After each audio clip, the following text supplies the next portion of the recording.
Hello everyone. We're going to delve into ancient history again tonight with a talk about the ancient Celts and some of the mysteries that their culture still conceals. Why are there Celtic mysteries? Because the Celts are at the same time very studied.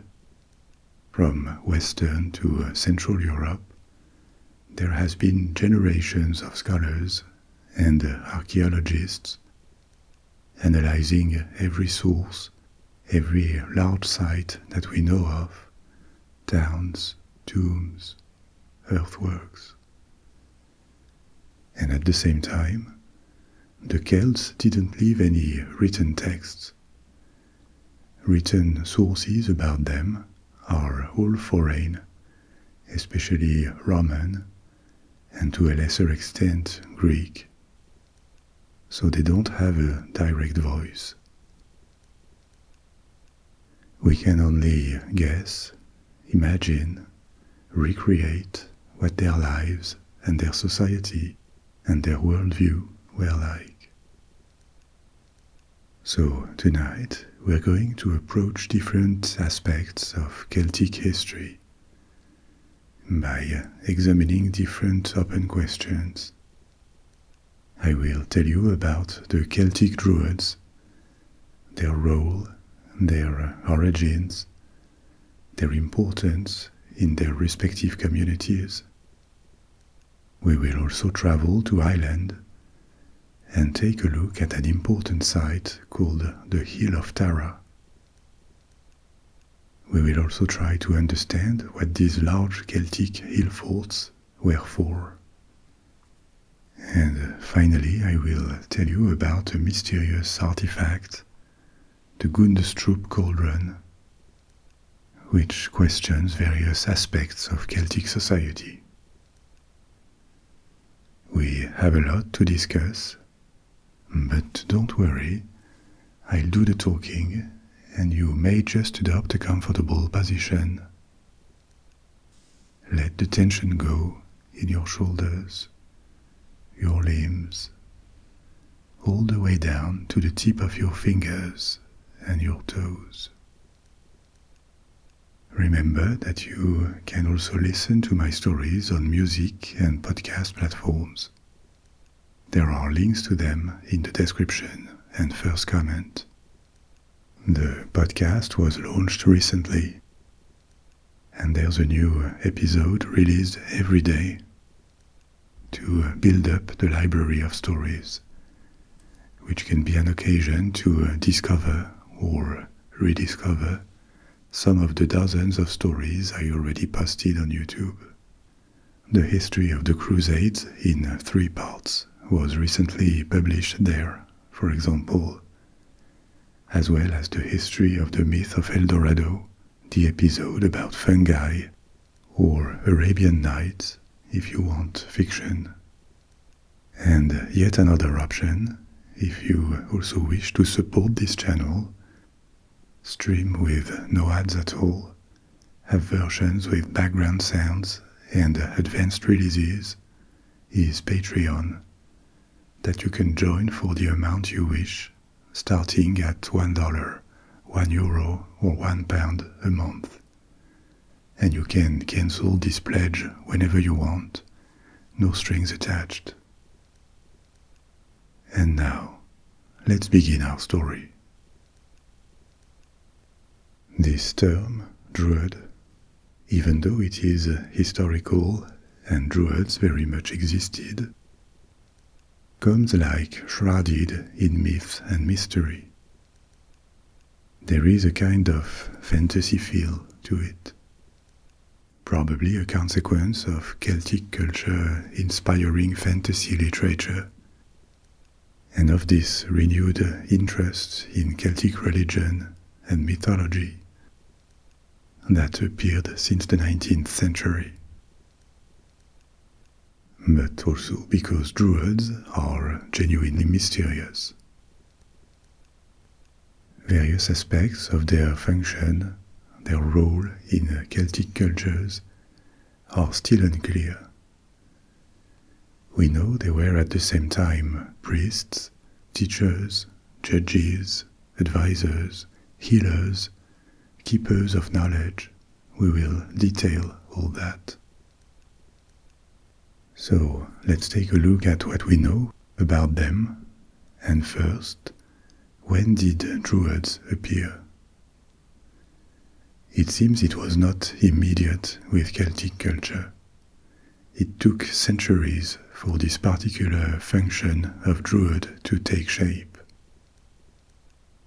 Celtic culture is traced back to the late Bronze Age in Europe.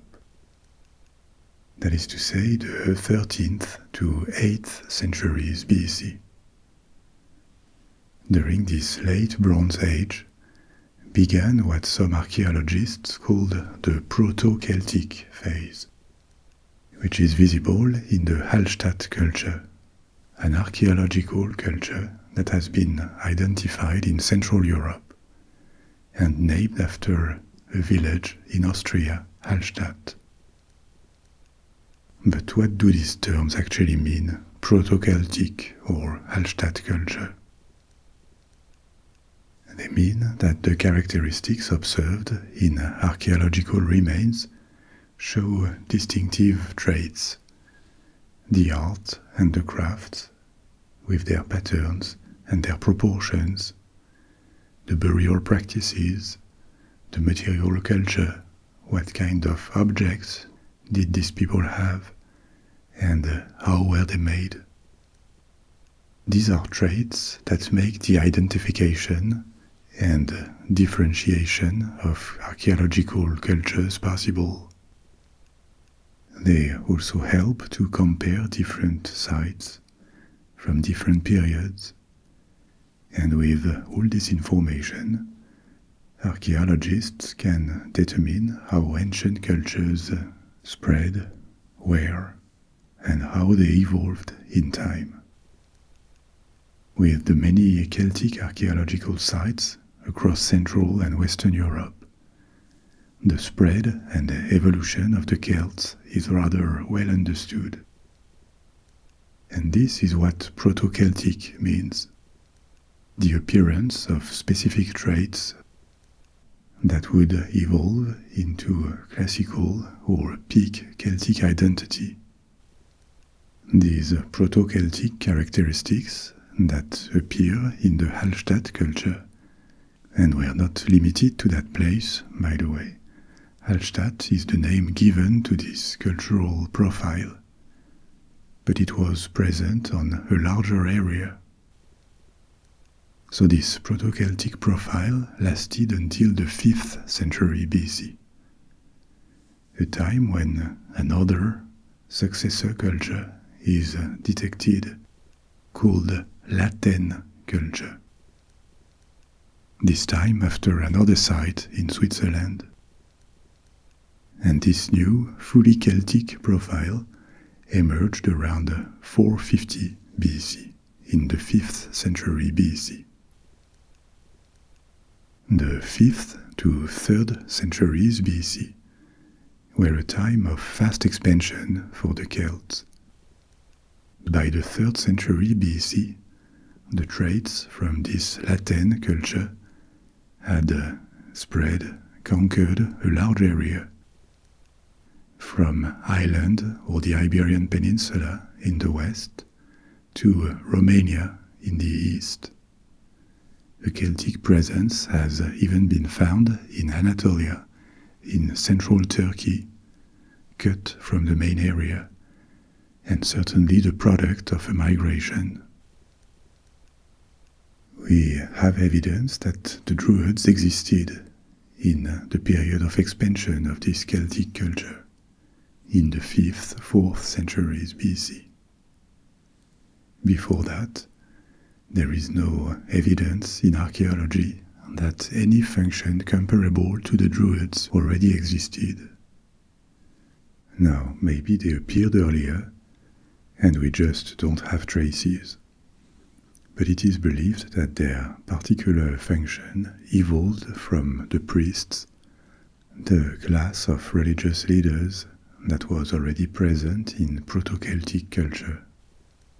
at the time when this Latin culture started to rise, 5th, 4th centuries BC. And the Druids at the time were found on the large area covered by the Celts, south of Germany and north of Italy, Austria, Hungary, France, a large part of Spain and Portugal, Belgium, the south of the Netherlands, Great Britain and Ireland. The Celts didn't write. They had an oral tradition of which the Druids were important keepers. So the first writings about Druids came from foreigners, neighbors of the Celts. And these writings appeared in the 3rd century BC onward. The Greeks knew the Celts, especially the ones living to the north of them, in the Balkans, and they tended to see them as archetypal barbarians, peoples that were outside of civilization. And to the Romans, the Celts were a big threat for a long time, when the Roman Republic was in the process of expanding to all of Italy. There were important Celtic settlements in northern Italy, and in 390 BC, the Celts, led by a chief called Brennus, defeated a Roman army and sacked Rome. So Greek and Roman sources were not kind to the Celts. But still, chronicles left by Greek authors such as Posidonius in the 2nd century BC, or Roman authors including Julius Caesar, as he invaded Gaul, which was the main center of Celtic population in the 1st century BC. These are precious direct accounts. They tell us that by the 3rd century BC at the latest, Druids were a recognizable class in Celtic society, since foreigners identified them. And also that the influence, the prestige of the Druids probably peaked by the 1st century BC in Gaul, later in Britain, their decline being due to the Roman conquest. After the 2nd century AD, Druids completely disappear from records in Roman-dominated regions. It seems Romanization and Christianization had successfully suppressed them. Of course, they went on a bit longer in Celtic regions that were Christianized later, like Scotland or Ireland or Wales. I told you Druids probably evolved from the priestly class in Proto-Celtic culture. And here we touch on a theory, a hypothesis about Indo-European peoples, which the Celts were a part of, called the trifunctional hypothesis. The trifunctional hypothesis, which was proposed in the 20th century, suggests that ancient Indo-European societies, or at least many of them, were organized into 3 distinct social classes or social functions, each with specific roles. The first function was called sovereignty, the class that governed and maintained sacred knowledge. Indo-European peoples spread widely in antiquity, from northern India and Persia to Western Europe. So representatives of this first function would include the Brahmins in ancient India, the Celtic Druids or the Flaminus in early ancient Rome, the class of priests.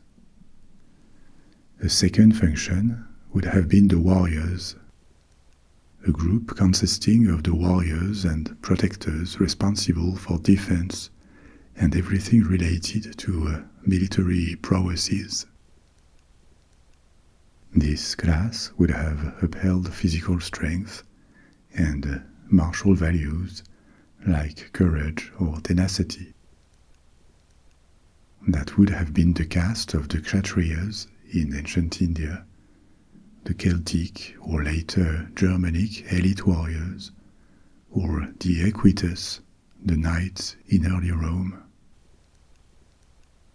Like the Flaminus, the priests, the Equites, the knights, was a role that was very important in the first centuries of Roman history, before these classes declined.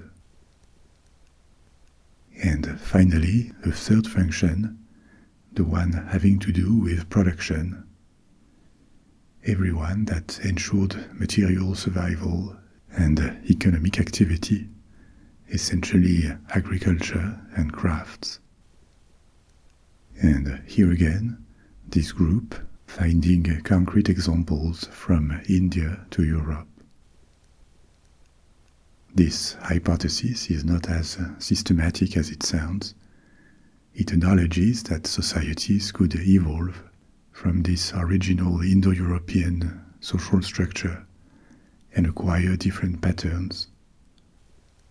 For example, the model of three functions no longer works under the Roman Empire or in classical Greece, because there are too many bridges and confusion of functions between the first and second groups in particular.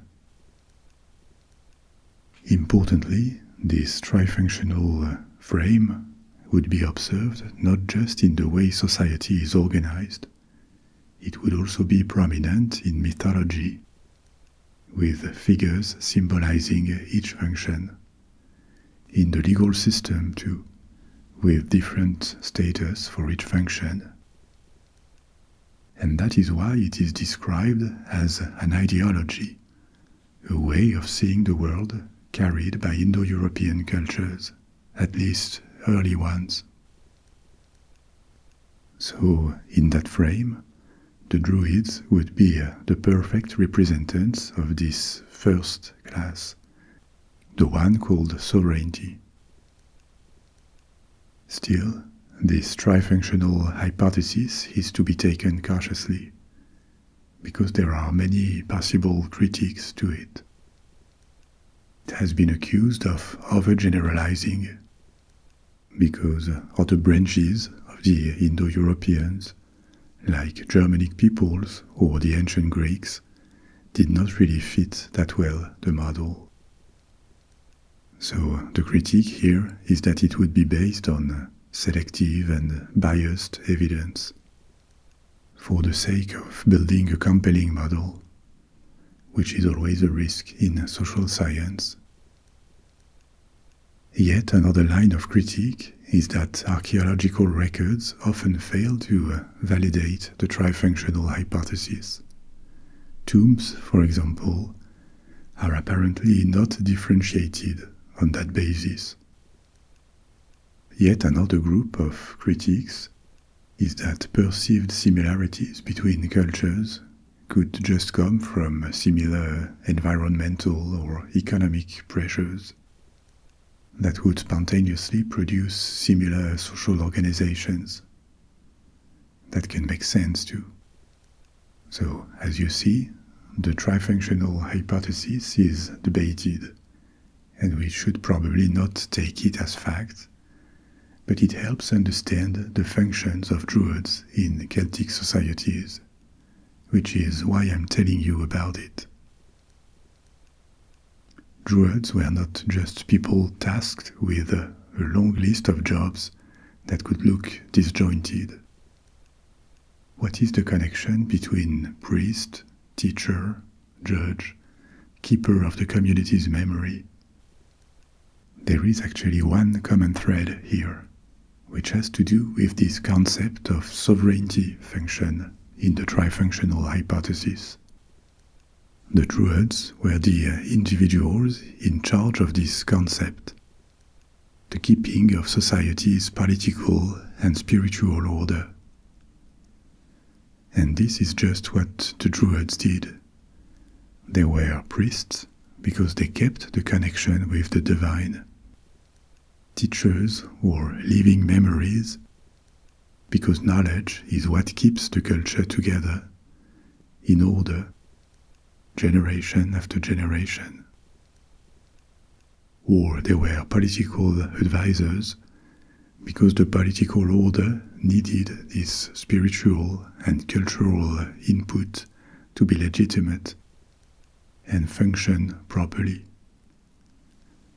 Nothing could go against the will of the gods or against the traditions established because of the will of the gods. And the Druids were the interpreters, the keepers of these. Now, concretely, what did they do? First, there were spiritual leaders, what we could call priests, intermediaries between the Celts and their vast pantheon of gods. A pantheon which is actually poorly known, especially in older times. Some gods, like Lug, a god of light, Sueños, a horned god with antlers, that was interpreted as a god of fertility, but it is unsure, or Brigid and Belenus, healing deities. But this pantheon is very mysterious. It seems there were big differences in this pantheon, or at least the name of the deities, depending on the regions. So it is hard to tell which gods or goddesses really mattered the most. As priests, the Druids conducted rituals, ceremonies that would often take place near natural features like springs, rivers, or in sacred groves, or also in and around stone circles. Circles not built by the Celts, but by their predecessors, sometimes thousands of years earlier. And as the memory of who built these stone sites had long vanished, the Celts may well have believed that these circles were actually natural features, or places created by the gods or the forces of nature.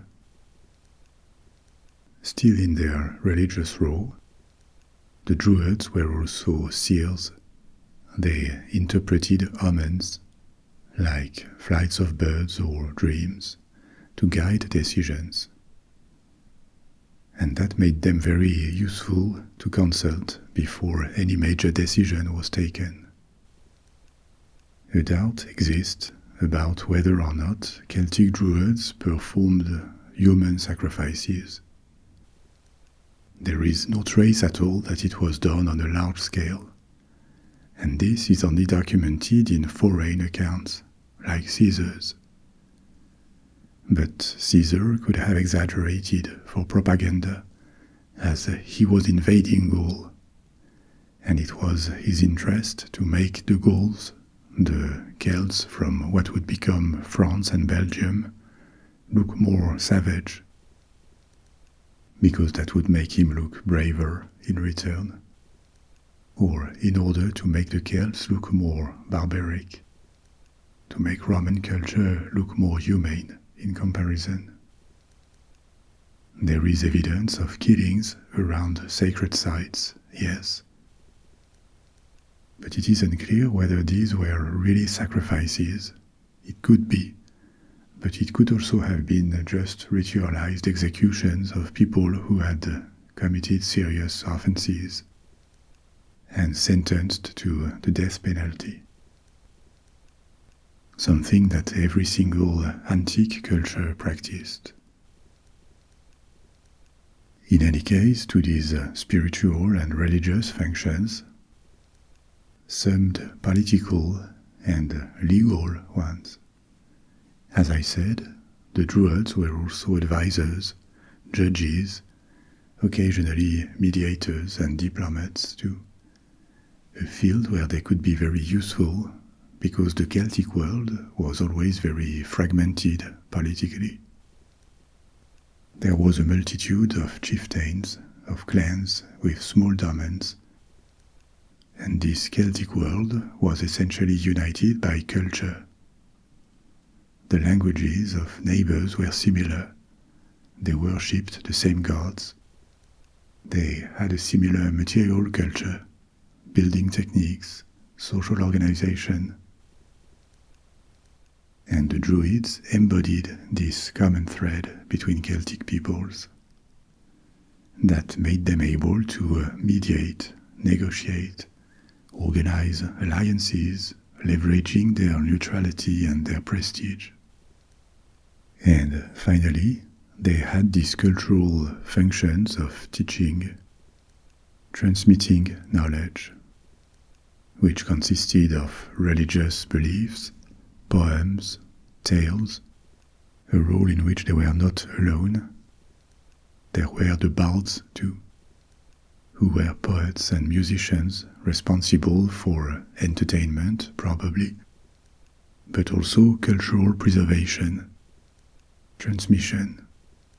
It is believed the bards were the subordinates of the Druids.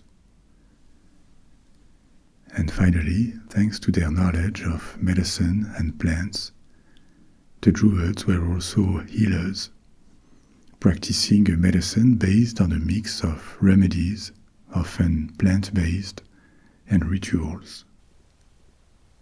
Now the existence and the functions of these Druids are quite telling about Celtic culture. They tell us about plenty of things actually.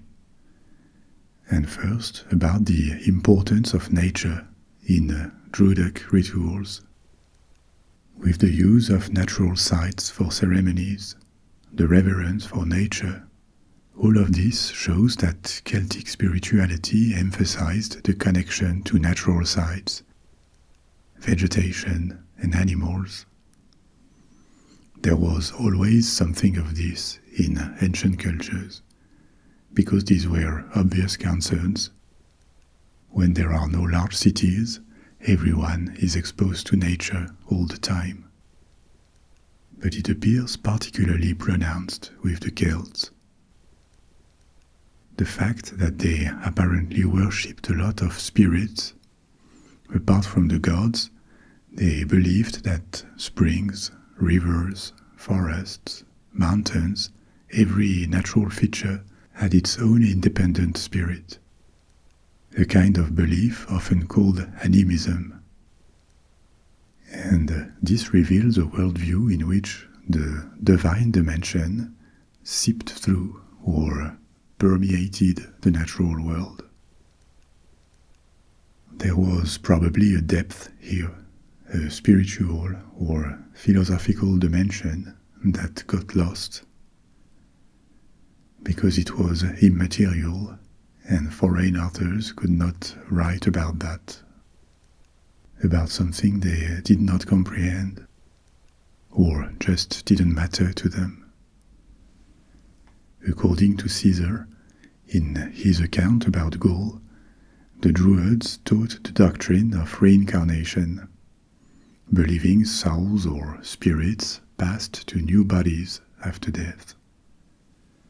We don't know if this was completely accurate, and if it was, whether this was believed across the Celtic world, or something more local. But if true, that could have encouraged bravery in battle, something the Celts were known for.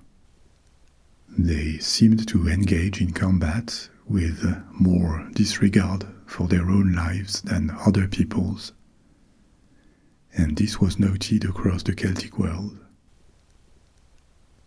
Still about that religious or cosmological worldview that the Druids carried, it seems the Celts had a good astronomical knowledge too, very empirical. As far as we know, they had no calculations. But they cared deeply about the positions of celestial bodies, their alignments, the seasons, They celebrated these changes of seasons and had a calendar. And this also tells us of a cosmology that integrated spirituality, astronomy, nature, in ways that we can only guess.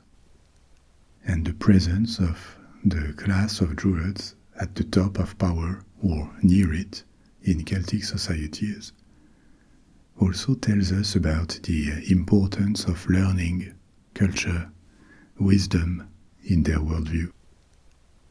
This is very far from the Greco-Roman discourse about barbarians, right? The Celts clearly didn't have the monumental architecture, the written culture, or the technological achievements of the Greeks and the Romans. But as peoples, they were highly cultured, in the sense that their social organization, their material culture, their worldview and values, all of these were complex and rich. Still, this illustrates everything that makes the Druids an ongoing mystery, because you see the amount of things we ignore about them. The exact nature of their beliefs has been lost in the mists of time, and so are the rituals they practiced. There are movements called neo-Druidic. These are small, but it is a thing. But they appeared in the 19th century and redeveloped doctrine and rituals based on the perceived or reimagined ways of the ancient Druids. The real historical thread was cut at the end of the Roman Empire or with Christianization, and everything after is a reinvention. We also ignore their training and organization. It has been written in antiquity that they went through a lengthy formation, about 20 years, during which they memorized vast oral traditions, rituals, probably recipes for remedies and potions, rules for the interpretation of omens. But how did they learn? Did they use any mnemonic techniques for that? We don't know. And we also ignore if every Druid was independent, or if there was one or several pan-Celtic organizations that congregated sometimes, named or watched Druids maybe. If there was some kind of hierarchy between them. All of this is also unknown. And finally, we also ignore how they were treated within Celtic communities. They were important people, and we can assume they had privileges or a degree of material wealth. But we lack details. We also don't know if they were all males or if women were allowed. There are sources, like Tacitus, a Roman author, that mention female priestesses or female prophets among the Celts, which seems to at least overlap with the functions of Druids, if true. But we don't know the exact involvement of women in Druidic roles. That's another mysterious aspect. And finally, another lost continent is this decline of Druidism after a peak in the 1st century BC. I told you that the Roman conquest had contributed to it. Not because Celtic religion would have been prohibited. The Romans left local cults alone as long as they appeared compatible with their political and social order. But as we saw before, the functions of the Druids were completely intertwined with the Celtic worldview and lifestyle, of which they were the protectors, the keepers.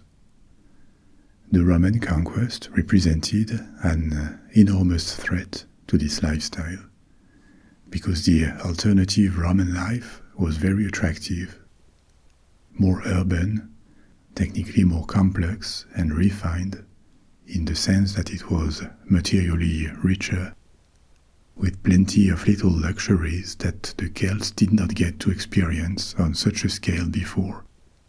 Fabrics, plenty of wares, exotic goods, public services like baths and forums, urban life. All of this was attractive, especially to the elite. And ultimately, the reason why the Roman Empire lasted so long and integrated so many peoples is that it was attractive in many ways. Politically, to guarantee peace, economically, for prosperity. So they would accept this integration, and becoming Roman was desirable to them. So in this new Roman order, there was no longer a place, a need for Druids. It is probably why they declined and disappeared. A movement accelerated by Christianization in the last 2 centuries of the Roman Empire. But the exact pace and the chronicle of this decline is unclear. They seem to vanish from the face of the world sometime in the first centuries of our era, in Roman-dominated Celtic regions, that is to say 80% of the Celtic world.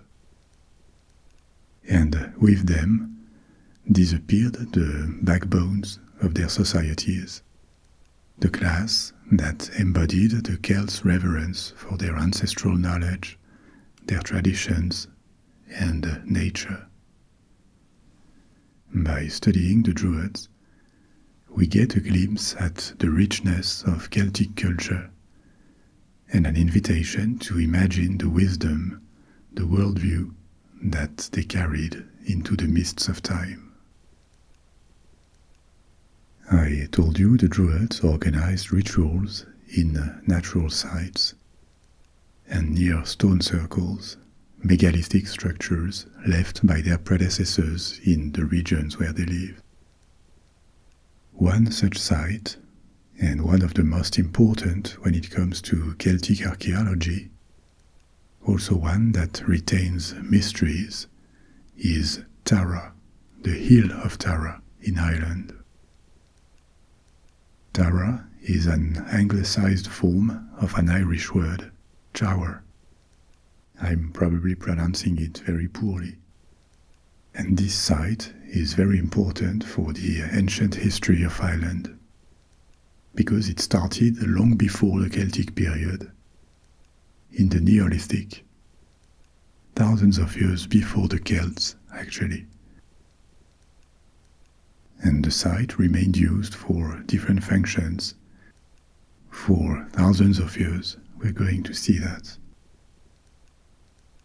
It eventually turned into a center of Celtic religious life, politics, and even mythology. It is celebrated as the ancient seat of the High Kings of Ireland. It has many features. So let's take a look at it to also examine Celtic history under another angle. The Hill of Tara is not a single monument. It is a complex of monuments or archaeological features spread across a hill. The most important of these features are first one called the Mound of the Hostages, a tomb from the Neolithic called a passage tomb. These look like a wide cylinder or a small artificial hill. The passage inside, its entrance, is aligned with the sunrise on the equinoxes, the transitions of seasons. Searches on the site have revealed that it contained the cremated remains of more than 200 people. The structure itself, the mound, is 15 meters in diameter, about 50 feet, and 10 feet high, 3 meters. It was dated to around 3200 BC, the 4th millennium BC.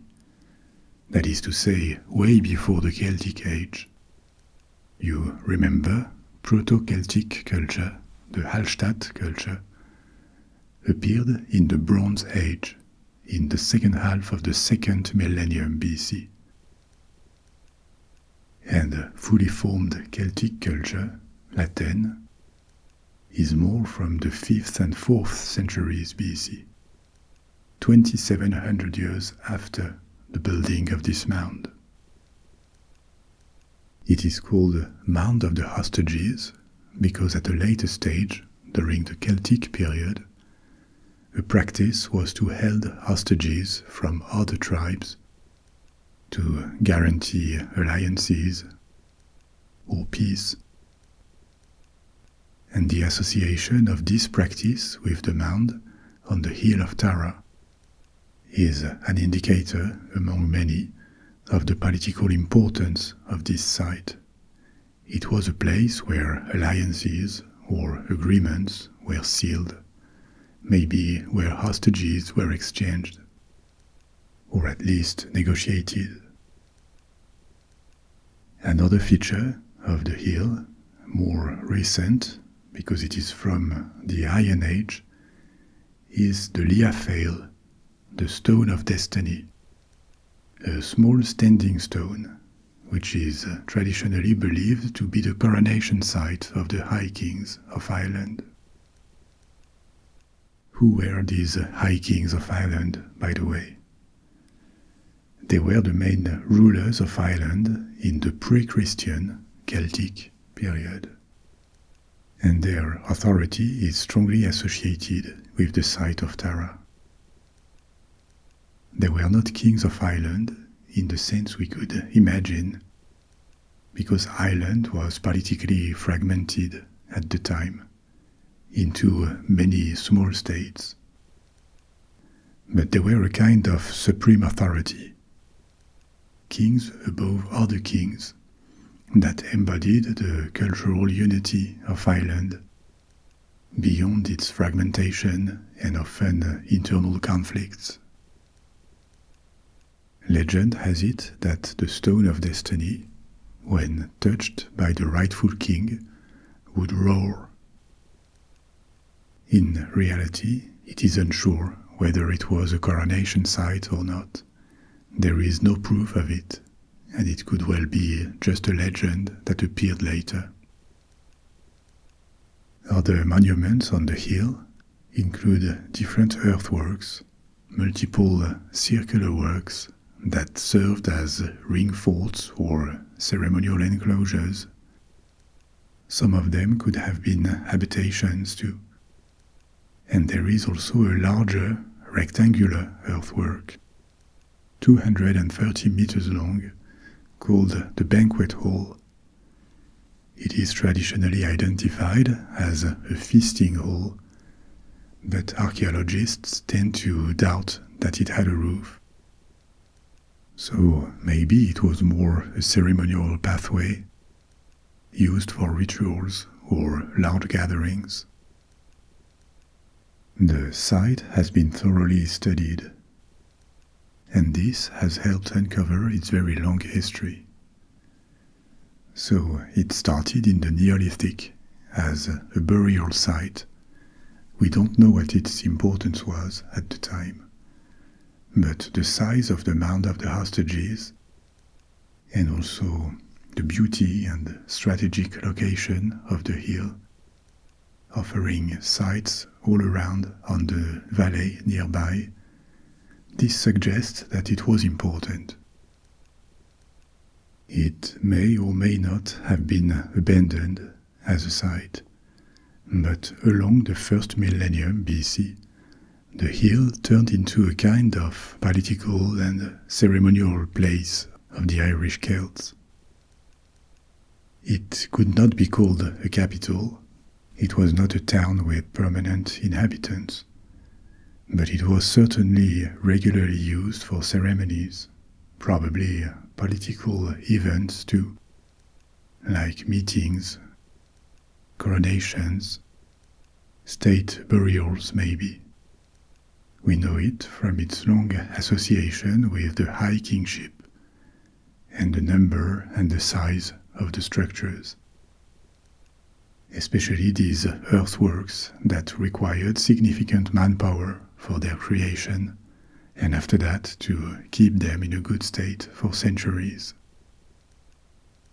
Tara was not abandoned when ancient Celtic cultures declined in Ireland with Christianization. It seems it was used for some time for Christian ceremonies. And there are legends of Saint Patrick, the patron saint of Ireland, who historically was credited for spreading Christianity across the island in the 5th century AD. He was not the only one, but he did. So of Saint Patrick challenging the Druids there for their false beliefs in the 5th century. This is unproven and probably legendary. But despite early Christians possibly reclaiming the site, which retained some political importance at the time of Christianization probably, Tara declined from the 6th century onward and got forgotten along the following centuries. But by the 6th century AD, when its political role started to fade, the site was already almost 4,000 years old, and it had seen a lot of Ireland's pre-Christian history. In modern times, it became a national symbol for these reasons. So the site has been studied in detail. Its functions are rather well identified. What could be found, the structures, has probably been found already. And yet, important mysteries remain. First, about the monuments. There are guesses about their functions, ceremonial or more practical, but nothing precise and proven beyond doubt, because no written records exist. The Celts obviously didn't leave any, and contrary to other parts of the Celtic world, no travelers ever wrote about Tara during the Celtic era. So the size and care for the site prove that it was really important, but things become much more blurry when it comes to the specifics. And the same happened for the extent of this high kingship institution. Were there periods when Ireland was really unified under a single king crowned at Tara? Maybe. There is no proof to the contrary. There could have been periods of unification, even though we also know that many tribes coexisted and shared the territory of Ireland while remaining fiercely independent. So if there was or were unifications, they were temporary. And the extent of the king's power is unknown. It could have also varied over time, but we know close to nothing of this.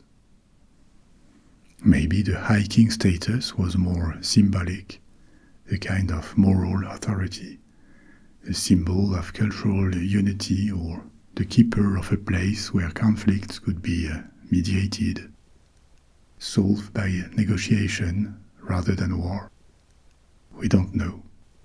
And historical evidence is inconclusive. And finally, circling back to the Druids, we also ignore completely what rituals took place at Tara, how, for what reason, and what their meaning was. Like many concrete aspects of Celtic practices, the immaterial or social dimension of this culture we lack elements to do much more than imagine them. But still, here again, like what I told you about the Druids, the existence of Tara, its diverse features, tombs, standing stones, enclosures, this reveals a sophisticated society with traditions, rules, a high degree of symbolism. And here again, the site itself, with its views of the valley around, points to the importance of integration with nature in Celtic aesthetics and symbolism. Speaking of Celtic sites and works, let's take a look now at the third type of mysteries, the numerous Hillforts left by the Celts. What are these? They are the most visible architectural remains of the Celtic period.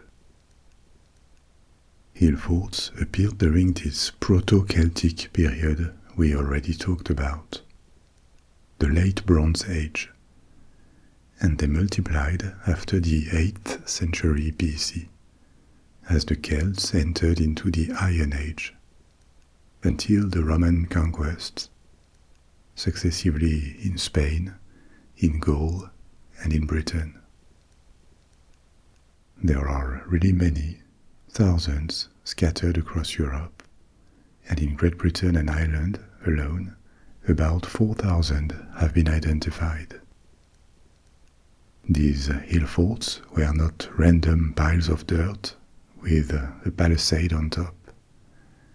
They were carefully planned settlements, placed on hills or ridges or coastal cliffs sometimes, to exploit natural defenses. They consisted of very thick earth walls, ramparts, ditches, and timber palisades with complex entrances that were designed to confuse attackers. It was possible to live inside too. Some could have housed hundreds of stone huts, and especially in continental Europe. Others called oppida, and oppidum is a Latin term meaning a large fortified settlement or town, a place that is at the same time designed for defense and where to live. So some of these settlements in continental Europe were actually entire fortified towns. The Hillforts were built with local materials, earth, timber, and stone, with the roofs of houses probably made of straw or wood, simple materials. But the engineering of the Hillfort could be impressive, with multiple layers, multiple lines of defense, complicated pathways inside the Hillfort, which forced attackers to zigzag inside and expose their flanks. Many different successive defensive positions to keep fighting. So obviously these sites were designed for defense. They were fortified settlements, but not only. Their size and their visibility made them also statements of power, like medieval castles would sometimes be centuries later. A way to make domination of an area visible and obvious to everyone, to discourage aggression against the power in place. Many forts show no evidence of battle, so either they were dissuasive enough or they had other functions. And one that comes to mind, since the forts were populated, is that they were also community hubs for trade or for festivals maybe, a place where people could gather or find certain products and services. They could also have served as sacred sites for rituals, and some include burial mounds, this type of tomb we have talked about before in the part about the Hill of Tara. So these hill forts were probably multifunctional: military, political, economic, religious maybe. And this probably depended on the local context. We don't know the specifics, but that doesn't sound too mysterious. What is more puzzling is a series of discoveries that started in Scotland before more were found across Europe. Forts that were vitrified, that is to say, the stone walls had been fused by intense heat up to 1200 degrees Celsius. A process that had turned them into glass-like structures. Sometimes, or in some parts of the forts, the walls were turned into a molten mass. Other times, the vitrification was partial. The stones were only partially melted, and in many instances, a kind of glassy enamel formed around the stones, binding them together. And this is weird. How and why did the Celts achieve this? It could have been deliberate to strengthen the walls, but observation does not support this hypothesis, because the vitrification is too uneven and not necessarily that efficient for defense. It could also be accidental fires, or fires started by attackers. But here again, the vitrification process needs a lot of fuel, a lot of wood, and for a long time. So it is believed it had to be intentional, it cannot be accidental. It also seems the hilltops that were vitrified were abandoned shortly after. And if it was intentional, the explanation could be that this vitrification was a kind of ritual act, maybe a way to offer the entire hilltop in sacrifice, since it had been decided to abandon it, or maybe to mark a particular event. This question has been puzzling experts for a long time. This effort produced to alter a work that would then be abandoned for apparently no practical benefit. This is hard to understand. That's why the mystery of this hilltop forts vitrification goes on. Now, another mystery connected to these hill forts is that many of them were suddenly abandoned around the 1st century BC, for apparently no reason or no known reason. Archaeology indicates that they remained unused, empty, for several centuries, until some of them were reoccupied by post-Roman elites and early Christians after the Roman Empire had vanished. We can imagine reasons for the reoccupation. These hill forts offered defensive positions, and in the early Middle Ages, the Dark Ages, physical protection was highly valued. But the sudden disinterest for hill forts, including before the Roman conquest, and this long gap in their timelines, these are things that remain unexplained. Probably yet another side or chapter of Celtic history that we ignore. To conclude this little journey, let's take a look at an object that was discovered in 1891 in Denmark, in a peat bog near a hamlet called Gundestrup. The object was found dismantled, but it quickly appeared that it was a massive and pure silver cauldron from Celtic times. It is about 27 inches wide, that's close to 70 centimeters, 16 inches tall, and weighs nearly 20 pounds or 9 kilograms of silver. I told you it was dismantled because it consists of plates, 13 plates in total, 7 outer plates, 5 inner, and a base. These plates could be assembled to form the cauldron. With these dimensions, the material, pure silver, and this division into plates, it was clearly not a cooking cauldron, but more probably a ceremonial object, perhaps used in rituals, or a kind of over-the-top decorative object, made to serve as a symbol of wealth and power. Because there doesn't seem to be a practical function to it. All the more that every plate was adorned with detailed engravings, a showcase of really stunning craftsmanship, with figures hammered and chased into the silver, depicting scenes that seem to pulse with life.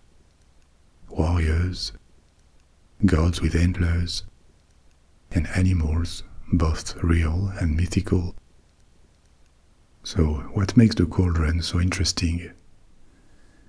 First, there is the artistry. We don't have that many objects from antiquity, and especially of Celtic origin, that are so well made. One panel features a figure often identified as the god Sueños, this horned deity I mentioned earlier.